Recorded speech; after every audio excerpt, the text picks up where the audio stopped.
Welcome to This is Kingdom. This is Grace. This is Talon. This is TJ. This week, we are studying the General Conference talk, Safely Gathered Home by Elder Quentin L. Cook. Yeah. Can't wait. Okay, you guys, before we get into things, we have to tell you about something that we are so stoked about. Yes. So, the Good News brand, if you don't follow them, you should. They're awesome. They have so many cool things. But one of the coolest things that they do is for General Conference, they create like every single session, like every, not session, what's it called? Every General Conference time. Session. Session. Yeah. Yeah. Every session of General Conference, they create like a specific book for that, like, not like every session, like Sunday afternoon and Sunday morning or whatever, but like every like group week of sessions. Like every October and every April. October and every April. Yeah. They make special edition like journals, like conference journals, so you could take notes.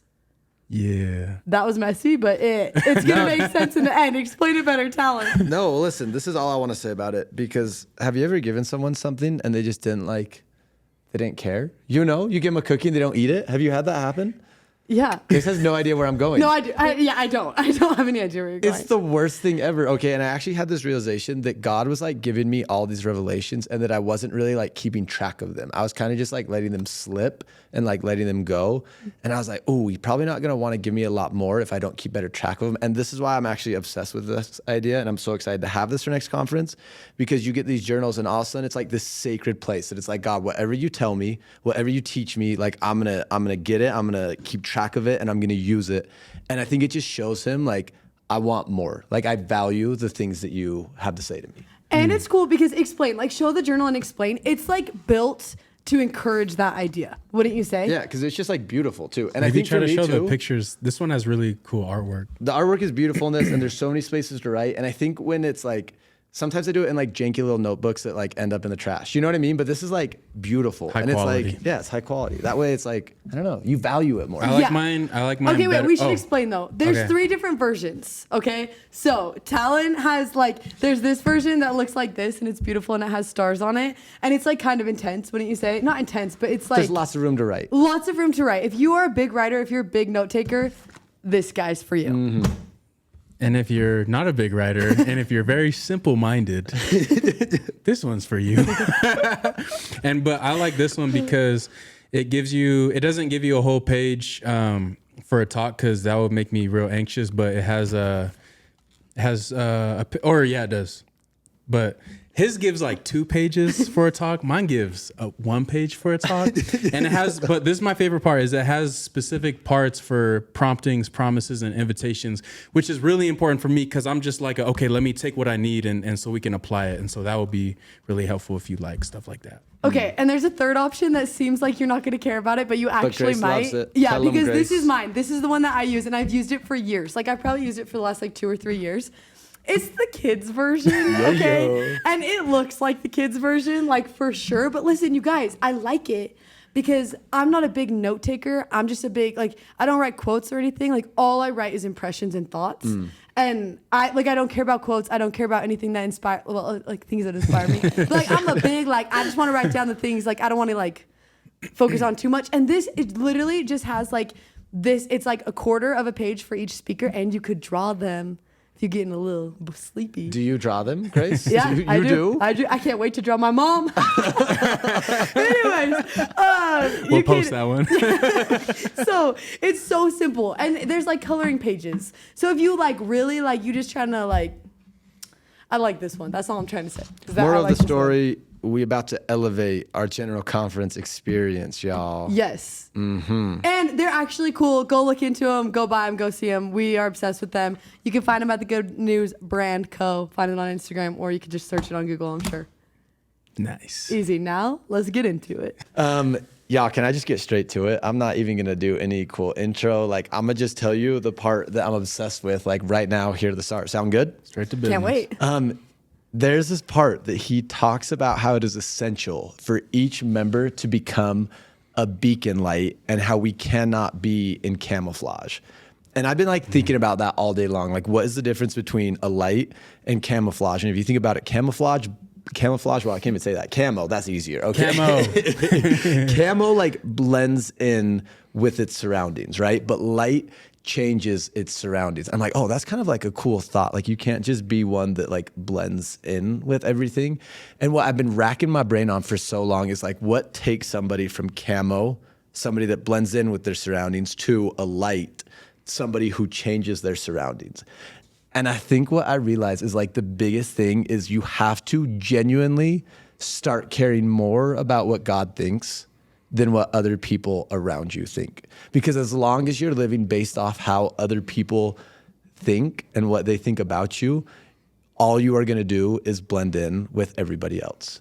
And I wanted to share an example of one of my favorite human beings. It's Amy Antonelli. Y'all know her. She's my boss. Big and I think she's one of the coolest people.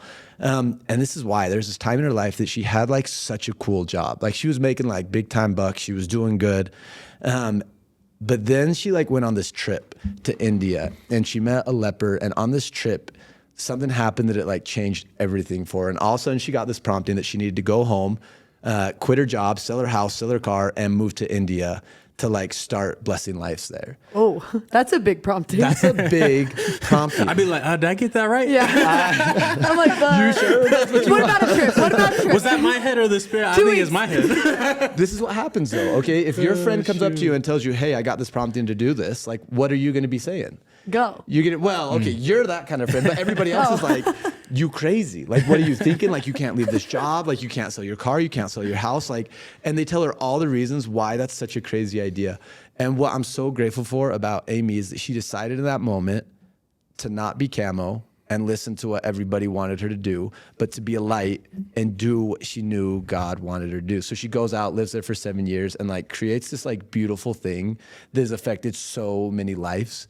And after that, just has had like a ripple effect in so many different ways. And literally like she has changed my life, like, and she's changed like thousands of people's lives because she made a decision in that moment to do not what everybody around her was telling her made sense, but what God was telling her to do. And I'm like, man, that is the kind of life I want to live, where my decisions are based solely off what God would think and not a bit off what the people around me would say. Yeah, all I'm thinking right now is this is not like easy stuff. Yeah. You know what I mean? I think it's simple.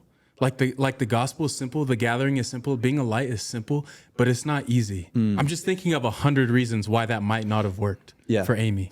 Like, So and true. I'm thinking of like how many like just tough promptings that I've had, just all the things that I can allow to get in the way, even the simple ones. You know what I mean? Because it's hard to be a light. So I just want to say we probably got people listening to this who are, you know, I don't know, going to seminary, going to church, trying to put the work in. And maybe some people are kind of on the fence, like sometimes camouflage, sometimes light, maybe, but man, it's hard. It's hard. So I just want to validate that. It's crazy becoming a light. Well, and I But don't know. doable. But doable. I don't know if this is the best way to like look at this. So, oh well, I'm saying it anyways.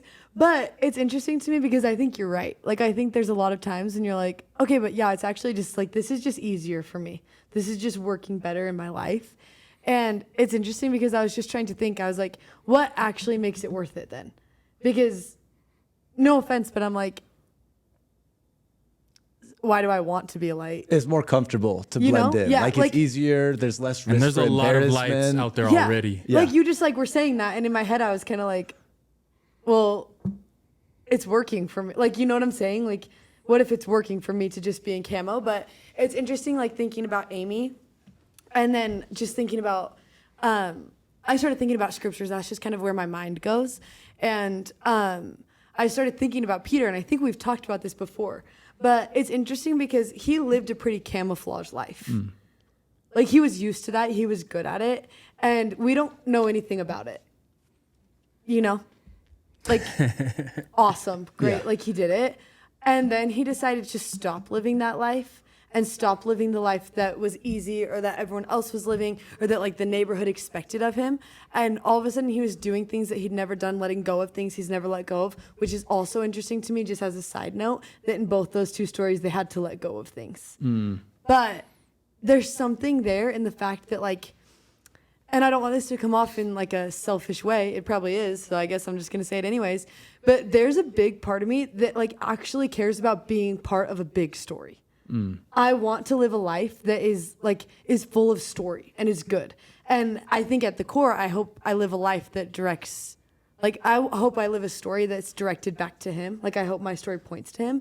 But nonetheless, like, I think even just like on surface level, which maybe isn't the best way of looking at this, but I'm going to say it anyways because I think it's true.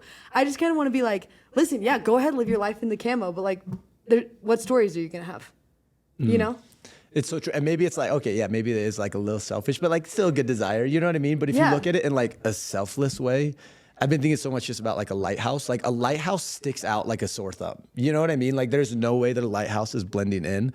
But like what a lighthouse does is like gives direction. It gives light. It gives like a place for so many different boats to come, you know? And so yes, maybe selfish. It's like your story's going to be way better the second you stop worrying about blending in and start worrying about being the person God wants you to be. But also it is the most selfless thing you can do. Because the second you do that, like you are going to be that lighthouse to other people. And also because the second you decide to do that, you're actually not the one that's creating your story, which is lucky because I know someone that can write a whole lot better of a story than I can. Yeah. Yeah. So I got to ask you guys, you got some, and the cool thing about Peter too, is he kind of had like an in-between camouflage and light, sure. right? With the where he's like, you'll deny me 3 times, right? Yeah. I feel like that was one, and I don't know, cause I don't know the story super well, but I think that was one of the last camouflage where Peter's like, I don't know, but then Acts, man, and you got Peter coming out full force. So we got to talk about like, what does it actually look like, right? We got someone listening here who's like, okay, I think I'm ready to be a light. I got my reason. I want to be a part of something big, which the gathering is big, right? And President Nelson threw down on that with the whole youth battalion talk he did a couple years ago. What does it look like for you to move from the camo to the light? Can we talk about that? What would you be your guys' first thoughts on that? What does it look like? What does it look like for you in your life? What can they start doing? Okay. Oh, you have something? Go ahead. Okay. I'm going to say something that I don't know why I feel like I'm being like kind of edgy tonight, but This is a good start. This is a good start right Nothing now. new. Just kidding. Start doing things you've never done before. Like if you're stuck in the same place, you're probably doing the same things over and over and again. And I just kind of want to say, start living different. Like see what happens when you start living different. Start doing the things that scare you. Start doing the things that you've never done before. And not in like a crazy wild way, but in the way of like, oh, every single day I go to lunch with the same people and we get in the same car and go to the same house. I want to say, stop going to that house. Stay at school. Because I guarantee you that there's someone at school that doesn't have anyone's house to go at, that's sitting in the bathroom and sad because they have no one to eat lunch with. So stop going there. Start doing something different. You know? And I think you'll get ideas of what things to do differently if you start changing the questions that you ask yourself. You know, so often it's like, oh, what are people going to think of me? How is this going to come off? Those are the wrong questions. You're not going to do anything crazy or Those cool are the with wrong that. questions to be asking. But if you change your question to be like, what would God want me to do in this moment? Like, what would be something like that would make him proud? All of a sudden, you're going to start seeing different ways to act. And it's the easy part to ask it, right? But it's the hard part to identify what that thing is and then to actually do it. But I feel like the second you start doing that is when you're going to stop just being someone that like blends in and has the same story and the same life as everybody else. And you're going to start becoming that person that actually changes the places that they're in. They start changing the situations and the settings and the people that they interact with. And I think that there's something like important to be realized. And I just like think this is such an exciting way of living is when you can stop and be like, wait, I'm actually going to start living my life differently. I think that gives God the potential to be creative in your life, which is exciting. Because like when you were talking, I was thinking of this one friend and he kind of like decided to start doing this. And he was just like, realized he was like, I don't have a lot of time in my life to like figure out new time to be a disciple, but I want to be better at that. And so he started like praying about what to do. He was like, how can I like figure out this whole disciple thing in my everyday? And he had this moment that he was like, every day, no matter what, I eat dinner. Like that's just true about me. And he's like, I do not have enough time or money to like go to dinner with someone every single day. Like that's just not going to work out. But every Wednesday he got a burrito. And he got 2 burritos actually, and he would go and he would take a burrito to someone, and he would like eat lunch or dinner with them every single single Wednesday. Like it was just like his tradition. And he was like, a burrito's cheap. I can afford to. And he was like, that's just like his way of being like, wait, who can I help right now? Who needs me? And I just want to say like, Oh man. Start a burrito Wednesday, y'all. Come on. It actually could be fun. And that's what I think is like the thing that I want to say is that sometimes we look at this and we're like, I don't want to be in the camo anymore. Like I need to be a light. And it actually like we like hear it in a disappointing way. Like we're just like, my life's going to be so much worse. Like I can't see these people anymore and I can't. And like it's like almost sad. And like it just makes me want to be like, wait, do you understand what your story could be like if you actually let this happen? Like, I just want to be like, that guy, I am not kidding you right now. Like, that friend that I was just talking about this is not an exaggeration, has the coolest stories out of anyone I've ever talked to. Like, when he talks, I want to listen. When he talks, I'm like, your life is special. And it's not because he's necessarily, like, creating this really great life, but it's because he's letting God write his story. And it's better than what he could have written. So good. That's so solid. You know? And I'm like, if your heavenly father, I just imagine him up there and he's like, you know, he's like putting his work in and everything. He's like, whoa, what's going on over here? He's doing that burrito Wednesday, man. And then you're like, man, like if your heavenly father, you're like, okay, I'm gonna put this person at his table. I'm gonna put this person in his life. I'm gonna put this person walking by him because these are my children that need love. And this dude's showing up. Like he's ready to help. How cool. Like, I just want to be like, you should be stoked about living a life like that. Like, that's actually exciting. It's not a sad thing. No, it's not sad. You don't have to be like, that's so embarrassing to have to be a light. Yeah. And I just keep thinking, like, if you're bored with the gospel, it's probably because you're sitting on the bench, you know? And like sitting You on love the that. You bench, love talking about it's that. only fun for like so long, you know? But if you want to start seeing like the joy of the gospel, like you really got to like jump in. And you really got to do those little things that's like, what would God want me to do? And I'm going to do it. If it's burritos, you know? If it's like picking up random people on the side of the road, do that. Okay, maybe not everyone, but you know? And if I were to like scream one message at like every single youth, every single YSA, is like, God needs you to be a game changer. Like he wants you to be somebody that like changes things, not somebody that's just there. And he can help you become that. Amen. Boom. TJ, we ready for it? We ready. Oh, sorry. I thought I was ready.